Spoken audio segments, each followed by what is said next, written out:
Bienvenue à ce nouveau numéro de Place au débat. Nous allons parler de la polémique de la semaine, le tourbillon médiatique, comme on l'a qualifié, les déclarations d'Emmanuel Macron sur le colonialisme qualifié de crime contre l'humanité. Il a parlé d'excuses. Nous allons parler des réactions en Algérie, en France et à l'étranger avec nos invités ce soir. Maintenant, place au débat.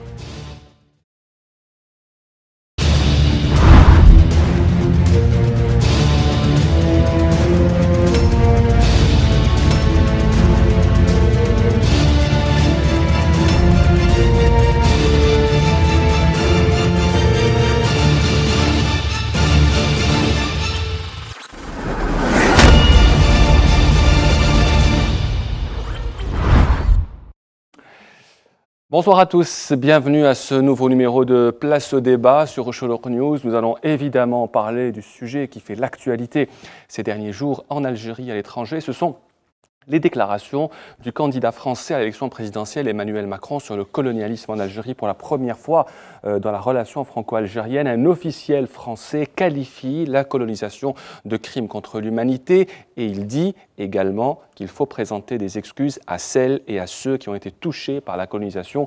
Des propos évidemment qui ont fait scandale en France, en Algérie. Ils ont été moyennement appréciés, acceptés, mais surtout commentés dans les deux pays. Nous allons parler ce soir avec nos invités. Bonsoir Mohamed Rolso.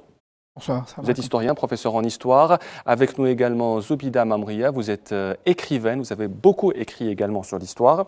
Nous recevons également ce soir Abed Sharif. Bonsoir, vous êtes journaliste. Bonsoir. Et avec nous Al Farad, vous êtes historien.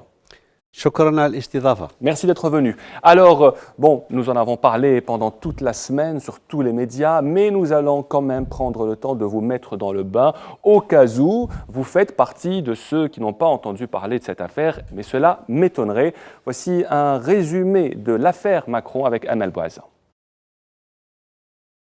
La colonisation fait partie de l'histoire française, c'est un crime contre l'humanité, c'est une vraie barbarie, et ça fait partie de ce passé que nous devons regarder en face, en présentant aussi nos excuses à l'égard de celles et ceux vers lesquels nous avons commis ces gestes. Une seule phrase aura suffi à réveiller les démons du passé de l'Algérie et de la France. En visite en Algérie dans le cadre de sa campagne présidentielle, le candidat du mouvement En Marche, Emmanuel Macron, lâche une véritable bombe lors d'une interview accordée exclusivement à Rocholoc News en qualifiant la colonisation française en Algérie de barbarie et de crime contre l'humanité.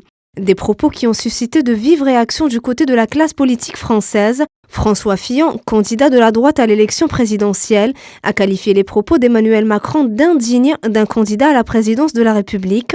Macron, le candidat des élites, des banques, des médias et de la repentance, avait fustigé Marion Le Pen, députée du Front National, sur son compte Twitter. En Algérie, les réactions ont plutôt été timides. Certains partis politiques ont estimé que l'objectif derrière de tels propos était d'attirer l'électorat français d'origine algérienne, comme l'a déclaré Moussa Touati, président du Front National algérien. Ahmed Yahya, s'exprimant au nom du RND, avait indiqué quant à lui que ces déclarations ont été faites pour des considérations électorales. Du côté du MSP, l'on attend que ces paroles deviennent un programme politique pour indemniser les Algériens qui ont été victimes du colonialisme. Le ministre des Moudjahidines, Taïeb Zitouni, avait déclaré à des confrères de l'APS que la France devait assumer ses responsabilités envers l'Algérie. Suite à ces réactions, Emmanuel Macron a publié une vidéo sur son site où il affirme encore une fois ses propos, insistant sur le fait que des actes inhumains et de la barbarie avaient été commis lors de la guerre d'Algérie. Une guerre qui n'était pas digne de la France, parce que des actes inhumains, de la barbarie, de la torture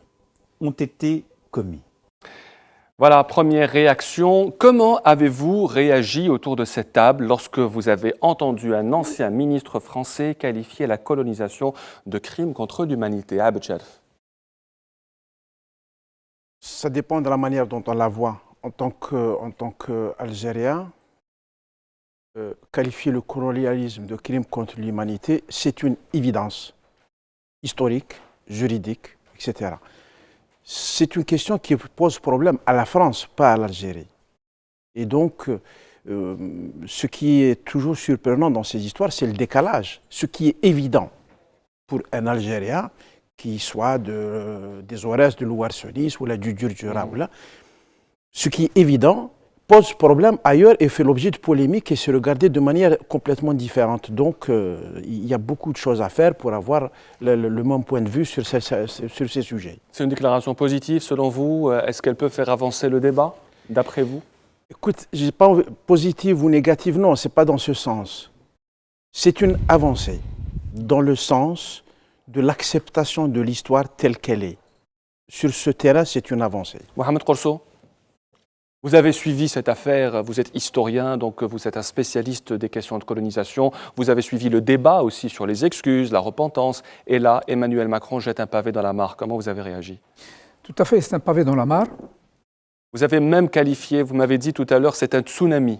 C'est ce que j'ai dit dans la presse, c'est effectivement un tsunami qui a surpris tout le monde, qui a pris de court tout le monde, qui a pris de court d'abord la classe politique française elle-même, qui était occupée par un autre problème, les problèmes Fillon, et qui a surpris, il faut le dire ici également, les Algériens, de quelque bord que ce soit, politiques, universitaires et journalistes, comme on vient de le dire actuellement. Pourquoi c'était une surprise? Parce qu'on ne s'y attendait pas. Le débat en France ne portait pas sur cet objet-là. La situation en Algérie ne portait pas également sur cette question-là. Les deux pays étaient pris par des problèmes de leur élection présidentielle, élection législative en Algérie, problèmes de développement, problèmes de crise aussi bien ici en Algérie qu'à travers le monde. Ce sont ces problèmes-là qui préoccupaient en fin de compte les Algériens et les Français. Mais je parlerai des Algériens. Absolument. Bon, c'était... Oui, allez-y. C'était... maintenant, s'il fallait que je qualifie, non, pas qualifier, mais je m'arrête un petit peu sur cette déclaration. D'abord, je dis que c'est une déclaration courageuse, une déclaration téméraire, une déclaration qui a provoqué un véritable tsunami en France, aussi bien au niveau de la classe politique que des médias. Pourquoi? Parce que c'est la première fois qu'un politique français, néanmoins candidat à l'élection présidentielle, et peut-être futur président de la République française, futur président de la République française, qui fait une telle déclaration. Cette déclaration qui a donné le tournis, en fin de compte, à l'opinion publique française. Mais pas toute l'opinion publique française, peut-être qu'il en sera question par la suite. Zoubida Mamria, positive, négative, est-ce que ça fait avancer le débat? Moi, dès que j'ai eu cette information, tout de suite, d'abord j'ai souri, je dis voilà, quelqu'un qui est très courageux, et ça m'a rappelé Jacques Chirac, lorsqu'il a reconnu la collaboration, et il a reconnu que la France avait collaboré pour exterminer les Juifs. Donc c'était courageux. Je me suis dit, il est en train d'empiéter le pas de ces grands hommes comme Jacques Chirac, comme De Gaulle, donc il veut absolument être comme eux. Et je me suis dit, il est grand temps de... c'est une polémique qu'il faut absolument aborder une bonne fois pour toutes et résoudre cette polémique du côté des Algériens et du côté de la France. Oui, la France doit reconnaître qu'elle a colonisé et que la colonisation, c'est vraiment la loi de la jungle, dominant-dominé, au nom d'une action civilisatrice, c'est-à-dire d'un principe qui ne se vérifie pas. Est-ce que la France doit reconnaître qu'elle a colonisé, ça a été fait, ou est-ce qu'elle doit s'excuser selon vous? S'excuser, on ne va pas pardonner. Ça ne se pardonne pas des choses comme ça. Par contre, reconnaître, il y a une grande différence. Reconnaître qu'elle est une puissance coloniale, qu'elle est allée dans des territoires qu'elle a occupés, où elle a fait souffrir le peuple. Nous étions une colonie de peuplement. La colonie de peuplement voulait dire que le peuple devait disparaître d'une façon ou d'une autre, donc la guerre, les famines, la spoliation et j'en passe, et quelques-uns qui allaient passer par l'école, qui allaient être assimilés. Et encore ça, c'est la sélection de la sélection. Pour vous, action positive. El-Srif Farad, la criminalisation du colonialisme, vous en connaissez quelque chose? Vous avez été l'un des premiers, peut-être le premier député à officiellement demander la criminalisation du colonialisme. Mais on ne vous a pas écouté en 2001, El-Srif Farad. كيفاش ما سمعتونيش في 2001 يعني ما فهمتش. Ça veut dire qu'en 2001, on ne vous a pas suivi dans cette action. On ne vous a pas soutenu, y compris votre parti. ايوه طبعا انا في 2001 قدمت اقتراح لتجريم الاستعمار كمواطن كمؤرخ. لا يمكن باش نبني علاقة مع فرنسا على أسس سليمة في رأيي إلا بعد تجريم ظاهرة الاستعمار. وتجريم ظاهرة الاستعمار موش معناه تجريم فرنسا. فلذلك وقبل ما ننتظر من فرنسا تقدم الاعتذار، ماذا فعلنا من أجل تمهيد الطريق لفرنسا باش تقدم الاعتذار؟ فلذلك من الضروري جدا أننا نجرم ظاهرة الاستعمار أولا، ثم ننتظر من فرنسا أو لا ننتظر، ولكن لازم نديروا احنا واجبنا. فلذلك تصريح ماكرون أنا بالنسبة لي أعتبره خطوة في الاتجاه الإيجابي، بغض النظر ماناش عارفين هل قال هذا التصريح هذا عن قناعة ولا قالوا في إطار حملة انتخابية. هذا ربما نفتحوا النقاش فيه، ولكن القضية هذه نتاع تجريم الاستعمار قضية أنا يبدو لي أنها حجر الأساس في بناء علاقة العلاقة مع فرنسا، لأنه جار وكاين روابط تاريخية، ولكن هذه العلاقة باش تكون صحيحة لابد من تجريم ظاهرة الاستعمار، خاصة وأن المثقفين الفرنساويين في حجم جون بول سارتر كتب كتاب عارنا في الجزائر، أوليفييه لوكور غران ميزون ما كولونيزي اكستيرميني، الاستعمار إبادة. فإذا كانت النخبة الفرنساوية أو بعض من النخبة الفرنساوية تعترف بأن الاستعمار هو إبادة، فمن باب أولى أننا نحن نسن القانون هذا نتاع تجريم ظاهرة الاستعمار. Des déclarations moyennement acceptées, accueillies dans l'opinion publique française. Est-ce que c'était une erreur de sa part, même si son entourage dit que ce sont des propos nuancés, que c'est un grand garçon et qu'il sait ce qu'il dit, Abdel? C'est un candidat à la présidence française, donc il est supposé savoir ce qu'il dit. Des mots aussi sensibles, dits à prononcer à Alger, ça doit être pesé. Pesé avec beaucoup de soin. Ceci dit, moi je pense que je suis pas vraiment surpris par ce qu'il dit, parce que c'est quelqu'un qui a moins de 40 ans. C'est quelqu'un qui ne porte pas le fardeau de la guerre d'Algérie. Il y a eu en Allemagne quelqu'un, un ministre des Affaires étrangères, qui était élu sur la liste des Verts pendant très longtemps. Monsieur Joschka Fischer. Qui s'est débarrassé de l'héritage nazi, donc il a pu faire des choses nouvelles, et Macron est dans cette lignée. La France est en train de basculer d'une génération à une autre. Les nouvelles générations n'ont pas ce fardeau, et donc elles vont mieux accepter ces déclarations. Maintenant, sur les générations antérieures, elles sont classifiées, elles ont un regard très précis, elles ne vont pas changer en fonction de cette déclaration. Ils ont des idées précises, bien arrêtées. Reste pour nous le regard que nous avons. Alors, moi, je suis très gêné par la criminalisation du colonialisme. Ce que disait M. Farah tout à l'heure, faire une loi sur ça. Pour moi, c'est tellement évident. C'est tellement évident que est-ce que l'Algérie a besoin de mettre une loi pour dire que le colonialisme, c'est un crime? C'est que l'Algérie, c'est quand même un pays qui a sacrifié 1 million de ses enfants pour combattre le colonialisme. Il n'y a pas une loi qui va être plus forte que ce fait. Pour la France, ça peut poser problème. On parlait beaucoup d'excuses de la France, de repentance. Se repentit, se repent, celui qui est convaincu qu'il a fait une faute. Si la société française, si les Français sont convaincus qu'ils ont fait une faute, quitte à ce que les Algériens les aident à prendre conscience de l'ampleur de cette faute. Oui, ils vont se repentir. Mais s'ils sont convaincus que ce qu'ils ont fait, c'est du bien, c'est inutile de les inviter à se repentir. Donc, moi, ça me gêne cette histoire d'excuses, etc. On s'en fout des excuses. Voilà. Et Abdelhamid Mahri avait dit qu'on n'a pas besoin d'excuses. Il y a eu une guerre que nous avons gagnée. Nous n'avons pas besoin d'excuses. Est-ce que vous êtes d'accord? Est-ce que vous êtes favorable à ce débat sur les excuses, sur la repentance, M. Kolsoum? Est-ce que c'est nécessaire? Pour l'avoir toujours défendu, les excuses? ce principe-là, en tant que citoyen, en tant que membre, puis par la suite président de la fondation du mai 45, je crois que c'est un problème fondamental. Pourquoi? Une loi, parce qu'une loi, c'est un mécanisme. Hein? Une loi nous indique le chemin. Une loi, elle engage l'État. Or, qu'est-ce qui se passe actuellement? Au niveau politique, c'est silence radio pratiquement. C'est vrai, du côté officiel, vous voulez dire? Du côté officiel. Ouais. Bon. On ne parle plus d'excuses depuis très longtemps. Depuis du côté très des officiels, longtemps. hein. C'est un sujet qu'on a mis en sourdine et puis on l'a oublié, insiné.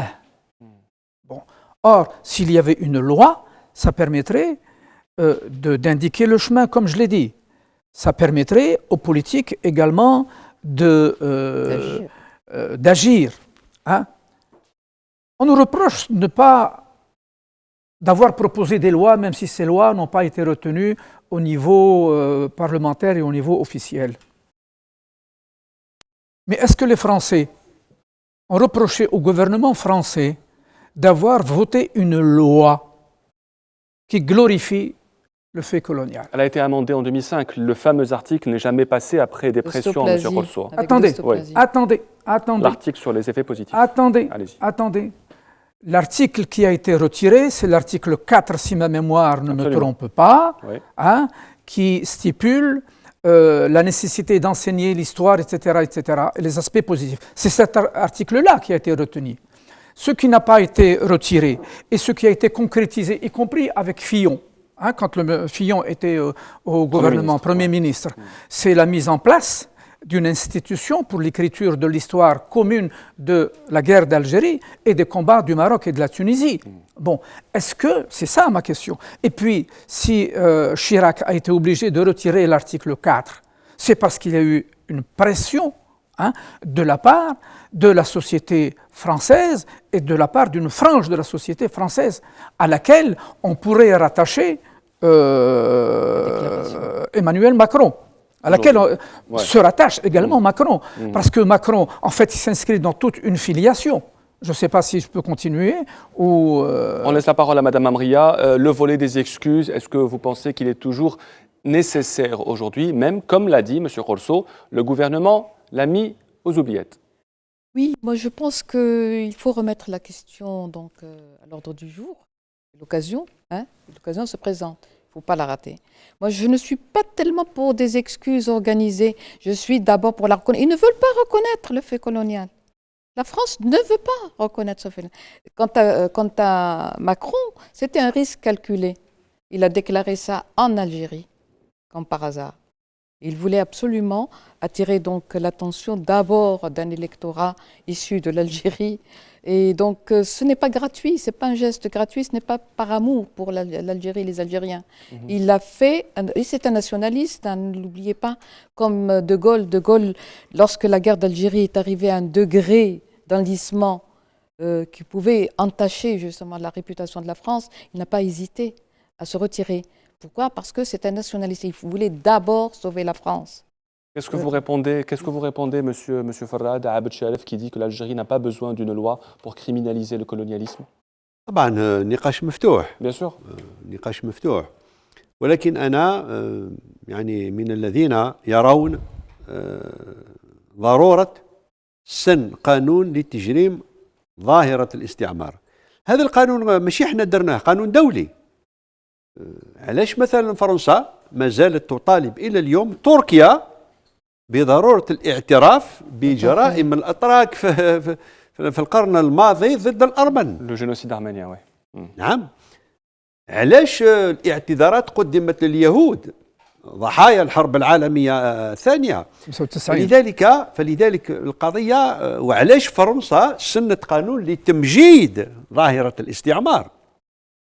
فلذلك أنا أتفق معه يعني من الناحية النفسية نقدر نقول احنا مقتنعين بالشيء اللي درناه وعندنا أكثر من 5 ملايين شهيد لأنه لازم نبدأ نحسب في 1830. ما نحبش فقط نتوقفش عند 54 62 لكن هناك قانون دولي. لماذا لا أوظف أنا هذا القانون الدولي الذي يمكنني من تجريم ظاهرة الاستعمار؟ لأن أنا هذا القانون أراه تجريم ظاهرة الاستعمار عبارة عن صمام الأمان لأجيال المستقبل. لأجيال المستقبل. احنا عشنا الحرب، أنا عشتها كطفل الحرب، لكن ما ننساش أن هناك أجيال المستقبل لازم تصيب هذا القانون هذا لجرم ظاهرة الاستعمار اللي راح يكون كصمام الأمان، لأن استرجاع السيادة الوطنية تم بثمن غالي. Mais il faut préciser. Oui, Abdel, vous voulez réagir avant de poser la question? C'est pas réagir. Ouais. Une loi, c'est un texte qui peut être fait, qui peut être défait. Oui.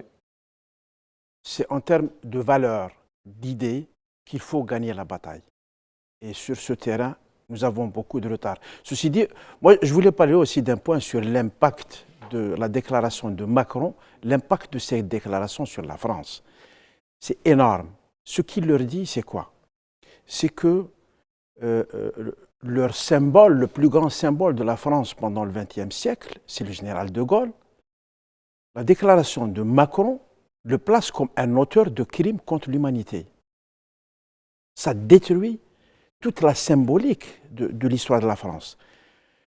À côté de ça, si on admet cette idée de crime contre l'humanité, ça ouvre la voie à des poursuites parce que le crime contre l'humanité est imprescriptible.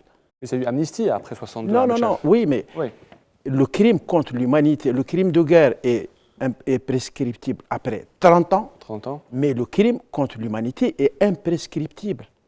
Donc on peut aujourd'hui poursuivre des officiers de l'armée française qui ont commis des actes graves pendant la guerre de libération. Donc tout ça, l'impact en France. Mais je veux revenir aussi au volet algérien. Nous n'avons pas fait les nécessaires pour documenter ce qui a été fait chez nous. On a fait beaucoup de slogans. Je vais citer un fait, un crime de guerre commis à côté de Médéa. 111 personnes, des civils, massacrés par l'armée française. Tout le monde autour de cette région connaît, c'est où ça s'est passé, à peu près qui sont les victimes, quelle est la date, etc. Nous avons été incapables de documenter ce fait, de ramener la liste des morts, de ramener le nom du commandant de la garnison française, le chef de région militaire qui était impliqué, etc. C'est des criminels de guerre. Ce travail sérieux, qui prend du temps, qui fait de l'investigation, on ne l'a pas fait. Ça, c'est une défaillance. Et c'était en quelle année le massacre de Médéa? 57. 1957. C'est vrai, oui, Madame Amria? Justement, s'il y a une loi aujourd'hui, on peut revendiquer les archives. On peut revendiquer les vraies archives, parce que la France nous donne au compte-gouttes les archives. Elle ne nous donne pas. Ce qu'elle veut donner. Et vraiment, on est loin, justement. On se cache derrière ces dogmes, les archives, mais il le faut. broches, etc. Mais vous avez dit qu'on n'a même pas de données pour justement justifier cet acte. Il va falloir donc s'y mettre et retrouver. Une loi peut nous donner le droit de revendiquer nos archives, et puis en plus de ça, des gens qui peuvent parler, qui témoigner à partir de la France. Ce sera donc possible. Monsieur Farad? يا القضية أنا ما نظنش قضية المادة التاريخية. المادة التاريخية موجودة. نرجع لجريمة مغارة الفراشيش في ولاد رياح في جبال الظهرة في مستغانم، فيه مصادر وفيه مراجع، يعني ألف بشر، أطفال، شيوخ، نساء، عجزة، هربوا المغارة، الكولونيل بيليسييه حرقهم. لا موجود. يعني أنا بالنسبة لي المشكلة هي الإرادة السياسية الغايبة. كانش لا فولونتي بوليتيك algérienne. السن هذا Algérienne. نعم Et pourquoi selon vous on veut pas? حاب Les accords d'Évian. نجاوبك. السبب لعدم وجود إرادة سياسية لأن النظام الجزائري ما عندوش شرعية شعبية. الشرعية نتاعو يستمدها من علاقته مع فرنسا. هذا هو السبب. لأني أنا كي نسمع كوشنير، لأني أنا درت أول اقتراح لتجريم الاستعمار 2001، جات حركة الإصلاح دارت الاقتراح الثاني 2005، ثم جا نايب من الأفلان 2008. وش يعلق وزير الخارجية الفرنساوي كوشنير ويبتسم يقول هذا الاقتراح ما يفوتش. منين جاب المعلومات؟ Et effectivement, il n'est pas passé. افكتيفمون ما فاتش. فلذلك نقدر نقول يعني نفوذ فرنسا مازال قوي في الجزائر. فلذلك غياب الاراده السياسيه، انا قد اكون مخطئا، قد اكون مخطئا، ولكن انا بالنسبه لي غياب الاراده السياسيه، هاد لا فولونتي بوليتيك اللي ما كانش موجوده، لان النظام نتاعنا ماهوش شرعي. Alors, Monsieur Farad dit oui, Abed Shelef, ça vous fait sourire. Non, parce que je vais me retrouver dans une position pour défendre le régime du président Bouteflika. Donc, ça va être suffisamment ridicule pour que je l'évite. Voilà. Mais je me rappelle l'impact donc de cette affaire chez nous et en France. Chez nous, quel est l'impact de cette déclaration de Macron? Il est minime. Chez nous, en Pour Algérie, le moment, absolument, oui. pour le moment, il est minime. Ça peut devenir important avec le temps. Mais en France, ça détruit des choses immenses. Ça détruit, vous savez, un pays a une histoire et il a des mythes qui construisent cette histoire. De Gaulle, Napoléon pour la France, etc. Dans le rapport entre l'Algérie et la France, il y a une image.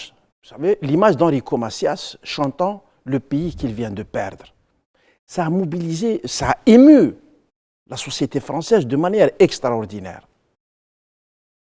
Mais Enrico Macias était un milicien à Constantine. Il faisait partie de milices qu'on appelait les unités territoriales. Cette milice a été organisée par qui? Par Maurice Papon, qui était préfet à Constantine. Maurice Papon, j'ai envie de dire, c'est un criminel Tana. C'est notre criminel à nous. C'est nous qui l'avons subi. Nous l'avons subi à Constantine quand il était préfet. Nous l'avons subi à Paris quand il était préfet pour le 17 octobre 61. Ce n'est pas nous qui l'avons fait juger. Parce que ce n'est pas nous qui avons documenté tous ces faits. Nous avons raté. Et là, nous avons quelqu'un qui s'appelle Enrico Macias, qui parle de l'Algérie, alors qu'il a collaboré avec Maurice Papon. Il était dans une milice organisée par Maurice Papon. Il faut qu'on documente ces faits. Les témoins sont vivants. Les moudjahidines de la Wilaya 2 sont encore là. Les habitants de Constantine de cette génération sont encore là. Il y a des gens qui l'ont vu en tenue, portant une arme, avec l'excès de zèle. C'est un type qui est très zélé, etc. On peut imaginer ce qu'il a fait. On n'en a jamais parlé. Jamais. C'est un tabou en France. Parce que, voilà, c'est comme ça. Voilà. Alors oui, c'est bien de relancer aussi le débat sur le rôle qu'a joué Enrico Macias. Mohamed Rosso, pour revenir à ce que disaient nos invités, en fait, la polémique, elle a commencé qu'en 2005 avec le projet de loi que vous avez cité. Pourquoi avant 2005, M. Rosso, jamais les autorités algériennes n'ont réclamé le moindre excuse à la France pour le colonialisme? Il aura fallu attendre que la France fasse une loi pour que les Algériens, du côté officiel, réagissent. Non, moi je voudrais rebondir sur le fait qu'on n'a jamais documenté les faits. Je dirais pour preuve qu'un procès a été intenté par la fondation du 8 mai 1945 et le dossier a été défendu par des avocats tels que Maître Bentoumin, Larhmo, Ammar, tels que Nicole Dreyfus, tels que Vergès, etc. Le procès poursuivant Maurice Papon pour crime contre l'humanité. Le dossier est ficelé. Mais il n'a pas été jugé pour ça. Non, il n'a pas été jugé pour ça parce qu'effectivement, il y a problème. Le problème ne se situe pas en Algérie comme on semble le dire actuellement, je ne défends personne, mais il se situe également dans la législation et dans le mental juridique des Français qui défendent bec et ongle leur histoire, qui défendent bec et ongle leurs hommes, qui défendent bec et ongle leurs criminels. C'est ça le problème. Le problème, il est là.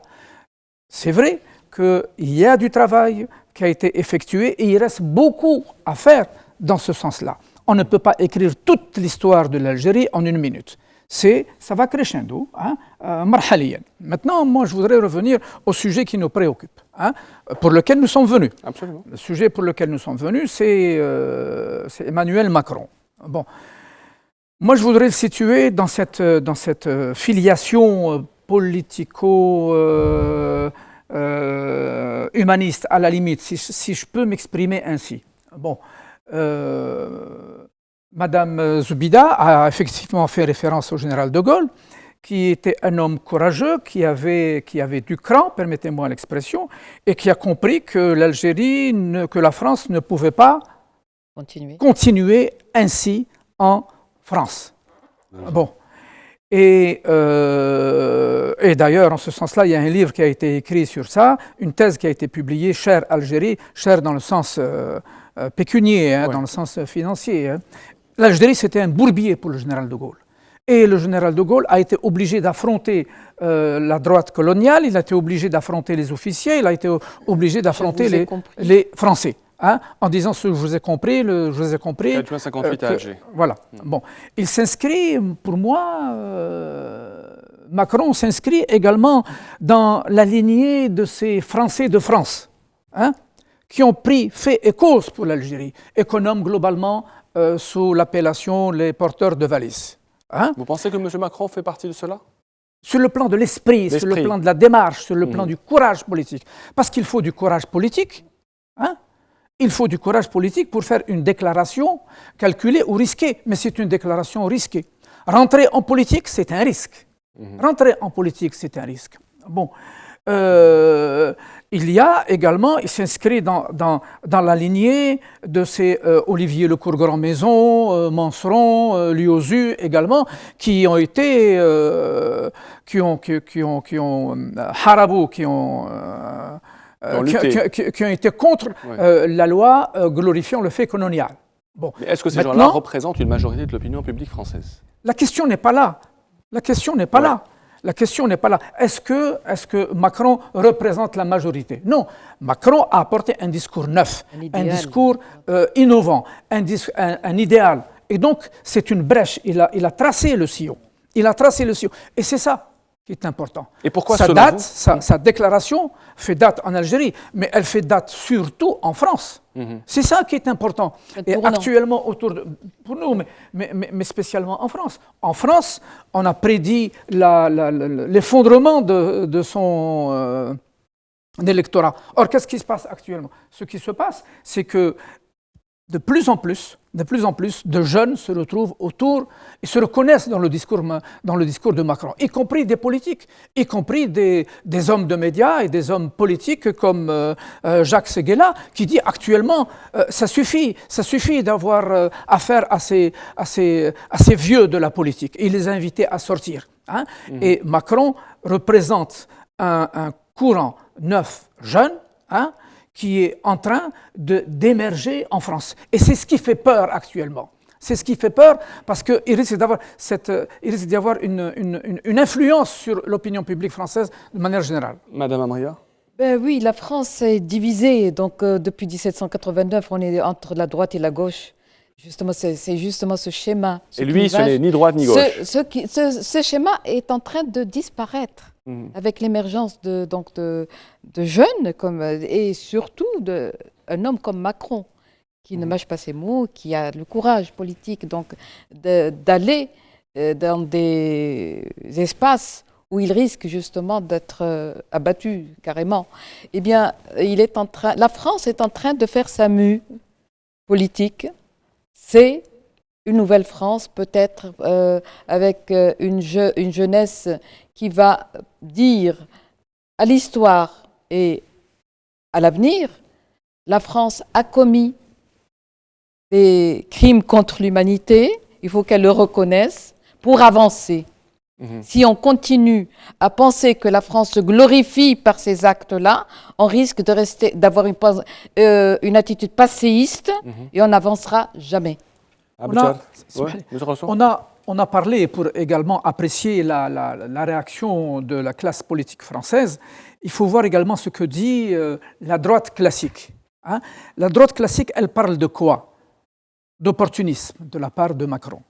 Elle parle de mystérieux candidats. Il est sorti de la poche de je ne sais plus qui. Hein. Ramayad, elle parle de quoi? Elle a dit quoi, Ramayad? Elle a parlé de supercherie. Ouais. Elle a parlé de macromanie. Hein? Bon, il y a tout ça. Estrosi, qui est très notre connu. ami Estrosi. Notre ami Estrosi. Hein? Il met dans la balance la déclaration, la non-reconnaissance des crimes, mais en même temps, il demande à l'Algérie, il exige que les Algériens ouvrent le marché à la pomme La de Paca. pomme. Ouais, Hein? ouais. Mais C'est ridicule. C'est ridicule, c'est indécent. C'est comme ça peut-être qu'il faudrait également voir les déclarations d'Emmanuel Macron et leur impact aussi bien sur les jeunes que sur la classe politique traditionnelle. Abed Sharif. Oui, monsieur Farad, allez-y. يعني في نفس السياق التاريخ يصنعه الشباب بالشجاعة وأنا أعتقد أن ماكرون قدم خطوة جبارة في بناء تاريخ جديد وبنظرة جديدة كما تفضلوا الإخوان. هو زايد في 77 يعني الشاب في 77 40 سنة في عمره، فبغض النظر وظفها لأغراض انتخابية ولا قناعة، لكن أنا يبدو لي منعرج ومنعطف في التاريخ السياسي لفرنسا بغض النظر عن النتيجة اللي راح يجيبها. Abed Sharif, c'est un tournant. Vous êtes d'accord avec tout ce qui se dit quand on dit que c'est un tournant? Pour la France, c'est un tournant. Maintenant, pour nous, est-ce que c'est un tournant? Est-ce qu'on va saisir cette opportunité? Est-ce que nous sommes outillés pour la saisir? C'est la question. Ça va ramener à des aspects politiques dont je n'ai pas envie de parler. Mais, donc on les laisse de côté, mais il faut bien se rendre compte peut-être qu'il n'y a pas la France, il y a des France.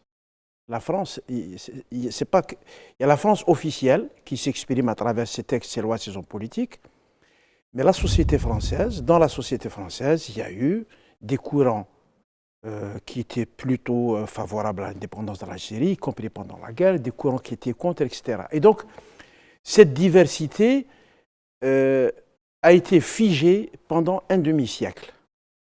Si celui qui était proche de l'OAS, il était dans l'extrême droite, etc., et c'était figé. Aujourd'hui, on a l'impression que ça risque de changer et ça va s'adresser à de nouvelles générations algériennes aussi. Quels sont les repères de ces nouvelles générations algériennes? Là, ça devient fondamental. Une Algérie forte, bien assise sur son histoire, sur ses principes, sur éthique et moraux, va tenir la route. Mais une Algérie qui a des lois, vous savez ce qu'on a fait de la Constitution pour faire le troisième mandat, etc. Donc, vous savez très bien la valeur d'une loi en Algérie. Un pays qui a des lois, mais qui ne les respecte pas, c'est un pays qui est mûr pour dépérir avec Macron ou un autre. Il ne sera pas un partenaire fiable. C'est ça le problème. Alors, il y a une autre personne qui a réagi exactement aussi aux propos du candidat français à l'élection présidentielle, Emmanuel Macron. C'est l'écrivain algérien Kamel Daoud qui était en France. On va écouter sa déclaration sur la radio française Europe 1.